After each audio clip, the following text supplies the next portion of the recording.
Hi friends, నమస్తే. Welcome to my channel. ఈరోజు ఎటువంటి మసాలాలు లేకుండా సింపుల్గా టమాటో చేపల పులుసు ఎలా రెడీ చేసుకోవాలో చేసి చూపిస్తాను, చూద్దాం.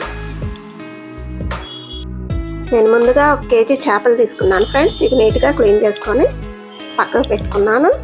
దీనిలో ఇప్పుడు మనం సాల్ట్ యాడ్ చేద్దాం.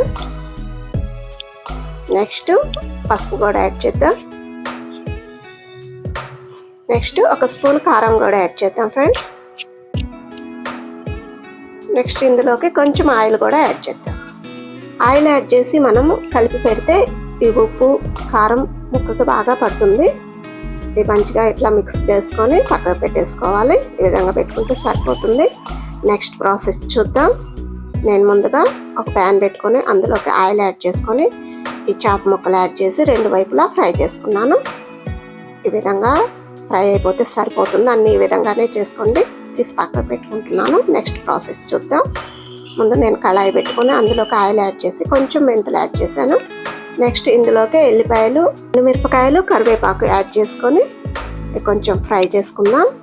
నెక్స్ట్ ఇందులోకి సన్నగా తరుక్కున్న ఉల్లిపాయలు యాడ్ చేస్తున్నాను. ఆనియన్స్ ఇవి కూడా మంచిగా ఫ్రై చేసుకోవాలి. అదేవిధంగా నేను ఒక 4 టమాటాలు తీసుకొని అవి కూడా సన్నగా తరిగి పక్కకు పెట్టుకున్నాను. ఇవి కూడా యాడ్ చేస్తున్నాను. ఇవి కూడా మంచిగా మిక్స్ చేసుకుందాం. నెక్స్ట్ ఇందులోకి కారం కూడా యాడ్ చేద్దాం ఫ్రెండ్స్.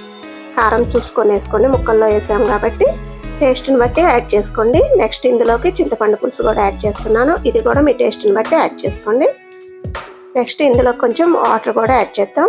ఇది కొంచెం మగ్గిన తర్వాత వాటర్ యాడ్ చేస్తున్నాను. మీకు ఎక్కువ పులుసు కావాలంటే ఎక్కువ పోసుకోండి, లేకపోతే కొంచెం పోసుకోండి. నెక్స్ట్ సాల్ట్ కూడా యాడ్ చేద్దాం. అందులో కొంచెం వేసాం కాబట్టి కొంచెం యాడ్ చేద్దాం. నెక్స్ట్ ఇవి మరిగిన తర్వాత ఇందులోకి మనం ఫ్రై చేసి పెట్టిన చేపలు యాడ్ చేస్తున్నాను. చేప ముక్కలు ఈ విధంగా యాడ్ చేసి క్యాప్ పెట్టి ఒక 5 మినిట్స్ కుక్ అయితే సరిపోతుంది ఫ్రెండ్స్. ఈ కర్రీ చాలా బాగుంటుంది. ఒకసారి ట్రై చేసి చూద్దాం ఫ్రెండ్స్. ఎటువంటి మసాలాలు లేకుండా సింపుల్గా చేపల పులుసు రెడీ అయిపోయినట్టే. ఓకే ఫ్రెండ్స్, ఇప్పుడు స్టవ్ ఆఫ్ చేసుకుంటే సరిపోతుంది. ఈ విధంగా వస్తే సరిపోతుంది. మా వీడియో మీకు నచ్చితే లైక్ చేయండి, షేర్ చేయండి. Okay, bye.